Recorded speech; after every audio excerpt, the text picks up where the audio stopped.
Paano kung sa kakaswipe right nyo gamit ang isang dating application, bigla na lang kayong may natipuhang isang afam at biglang it's a match? Wow! Ganito raw nagkakilala ang isang pulis na si Jennifer, hindi niya tunay na pangalan, at ang kanyang partner na isang Spanish national.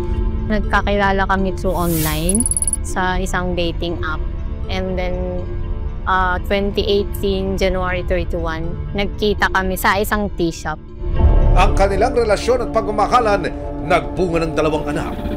Pero sa paglipas ng panahon, ang inaakala ni Jennifer na perfect match nagsimula ng maging nightmare.